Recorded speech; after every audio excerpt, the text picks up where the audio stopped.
Bonjour et bienvenue dans la chaîne de Mathématiques Sciences. Aujourd'hui, je vais présenter et expliquer une nouvelle vidéo, qui est une vidéo donc en mathématiques pour les troisièmes, dans laquelle tout simplement ici, nous allons voir comment on peut réaliser la représentation graphique d'une fonction. Ok. Donc, vous avez une fonction classique qui peut être définie par une expression qui sera variable, au fait, qui va dépendre de l'exercice. Et donc, on vous demande pareil de faire une représentation graphique. Alors, souvent, pour faire la représentation graphique d'une fonction, il y a deux solutions. Soit on vous donne l'expression de la fonction, ou soit on peut vous donner un tableau de valeurs. Ok. Alors, le tableau de valeurs, il y a deux solutions également pour lui. Soit on vous donne le tableau de valeurs tout fait, tout préparé, nickel, ou soit on vous donne un tableau de valeurs à compléter. Mais dans ce cas, si on vous donne le tableau de valeurs à compléter, vous avez forcément l'expression de la fonction. Alors, ici, la fonction que nous allons représenter est une fonction bien particulière que vous allez étudier dont vous allez étudier les variations en classe de seconde. Il s'agit ici de la fonction carré, qui va associer à tout nombre x le carré du nombre. Ok. Alors cette fonction-là, on va la noter de la manière suivante. On va la noter f de x est égal x au carré. Ok. Alors, vous allez voir, la représentation graphique est tout de même assez particulière. Donc, du coup, je vous laisserai suivre au fur et à mesure de la vidéo. Ok. Donc, pour représenter une fonction, on va utiliser un repère. Ok. Alors, un repère, voilà à quoi ça ressemble. Donc, un repère, ça ressemble à ça. Et dans un repère, vous avez deux choses. Ok. Vous avez deux axes, en fait, pour être plus précis. Et donc, deux axes qui, pour l'un, va aller de gauche vers la droite. Donc, ce sera l'axe horizontal. Et cet axe-là, on appelle ça l'axe des abscisses. Tandis que vous avez un autre axe, donc un axe qui va partir du bas vers le haut, donc à la verticale, qui s'appelle tout simplement l'axe des ordonnées. Ok. Bon, j'espère que là, jusque-là, vous arrivez à suivre. Ok.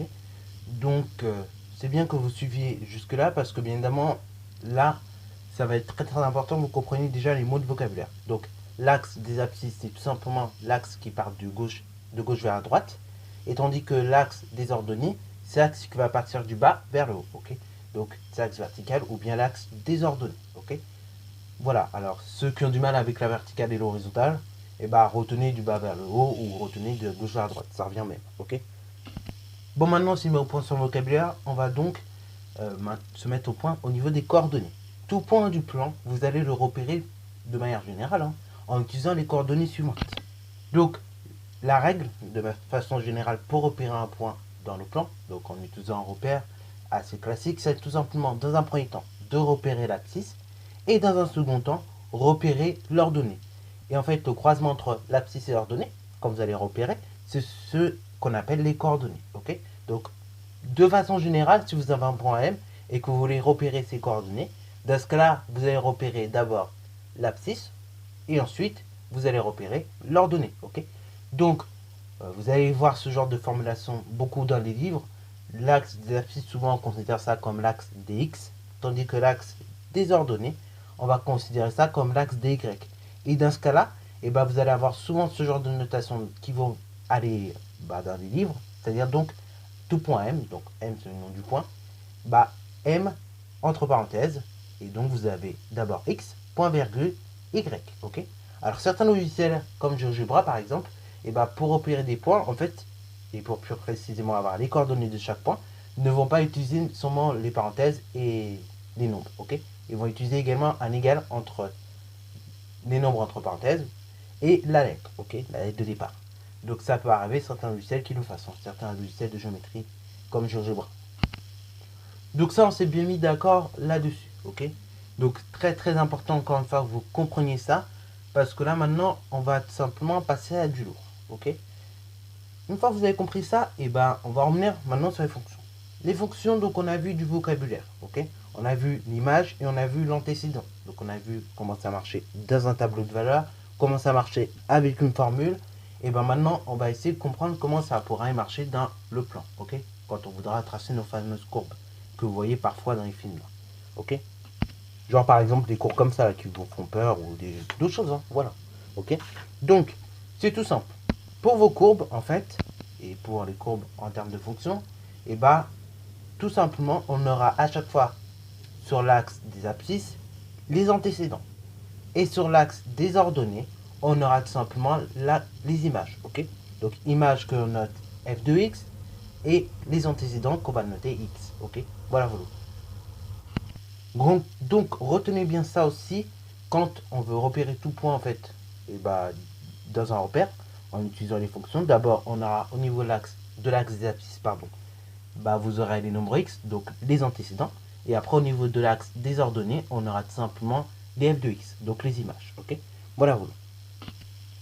Bon, et maintenant il ne reste plus qu'à tracer la courbe, donc en traçant bien les abscisses et les ordonnées.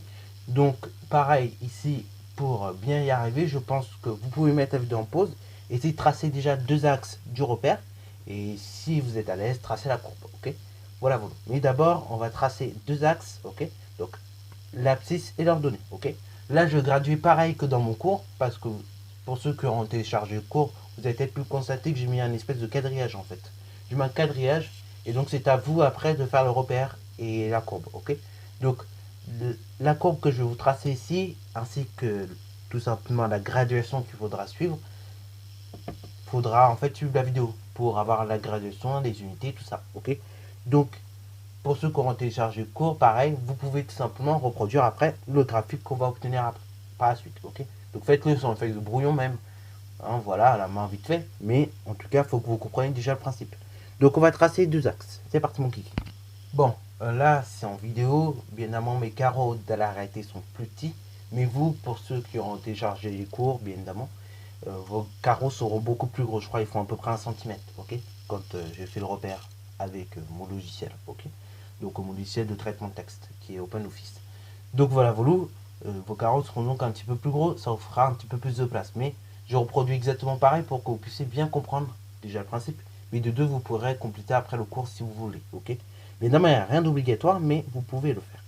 Alors d'abord on a tracé nos deux axes, et donc ici comme je vous l'ai dit, on a l'axe des images, donc f de x, et l'axe tout simplement des antécédents x.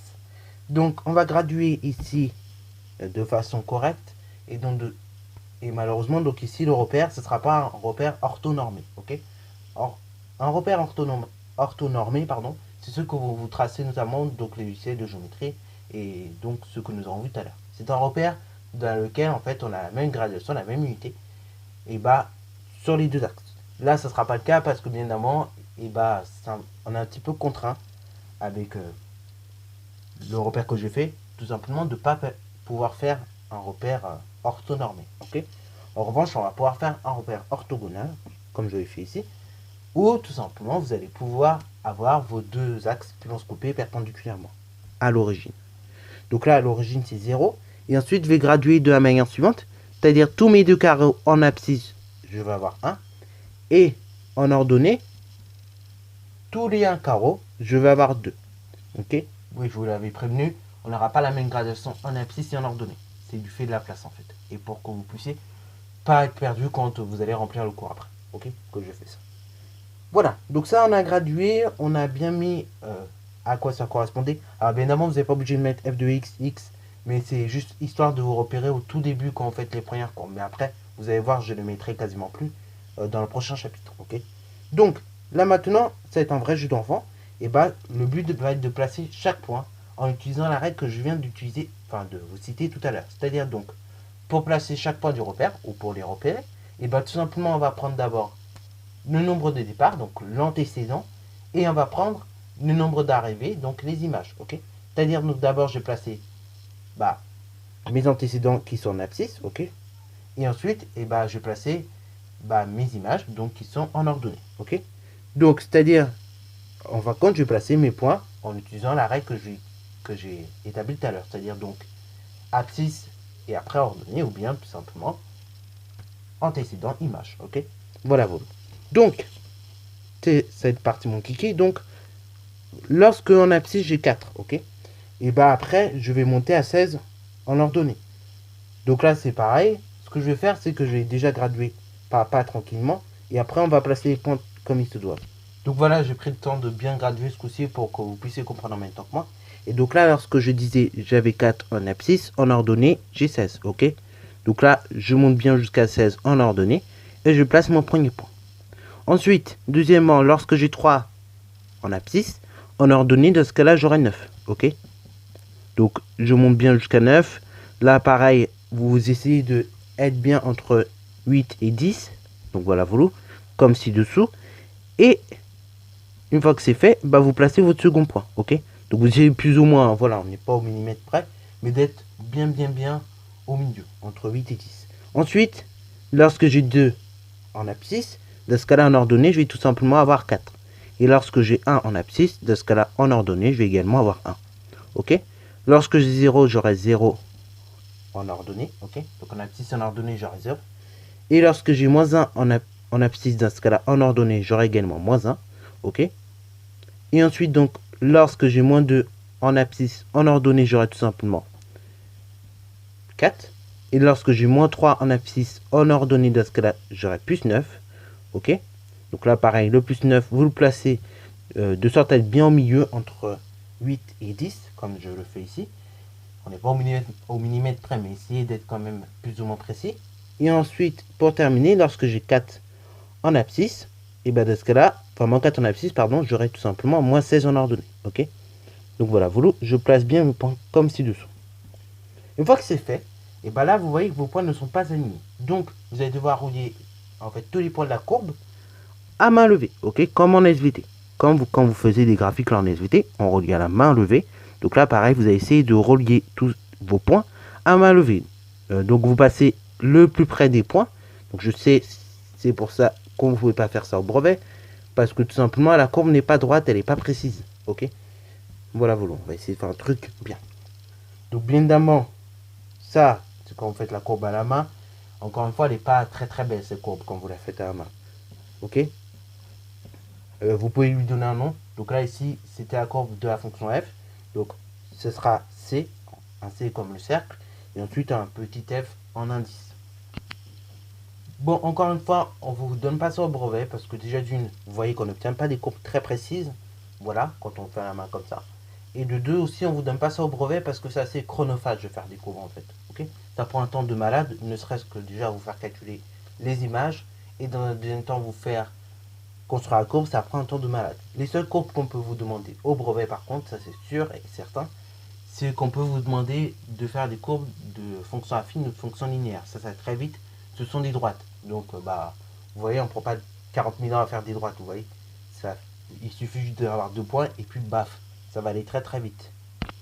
Donc d'ailleurs, tant qu'on y est, et oui, je sais, j'ai installé l'application il n'y a pas longtemps.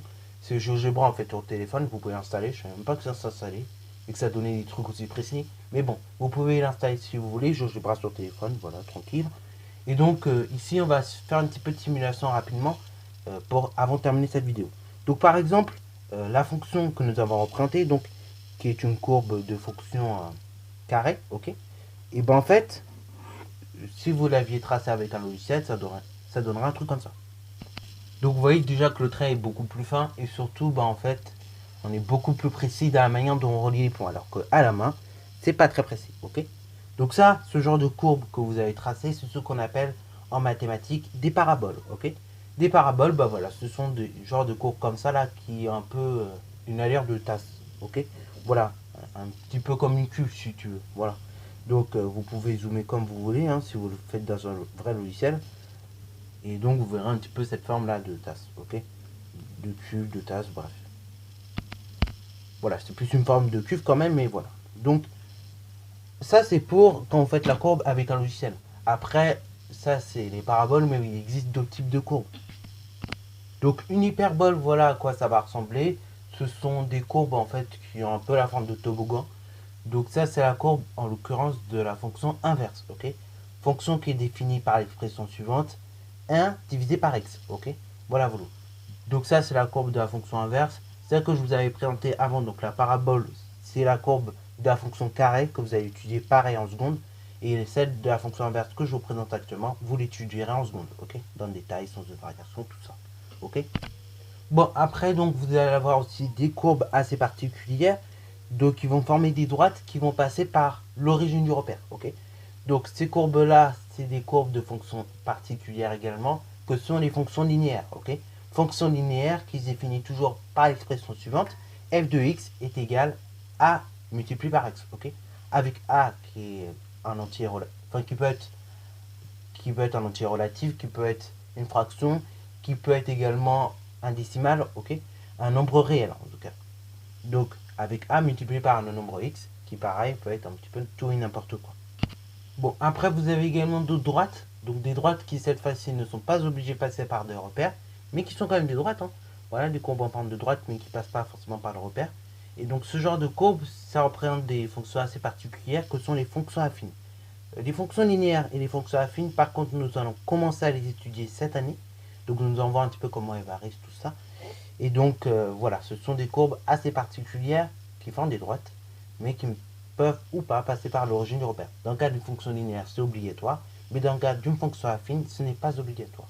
Donc, on peut déjà commencer à déduire qu'une fonction linéaire est toujours une fonction affine en fait. C'est juste que, voilà, il y a une particularité qui fait qu'elle est linéaire.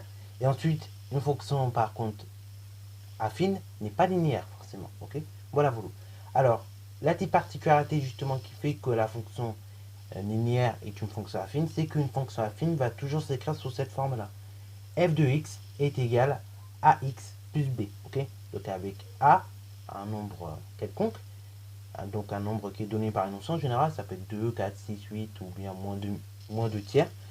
Et après, donc vous avez tout simplement un autre nombre, donc un nombre b qui va s'ajouter, ok, qui va ajouter donc la multiplication.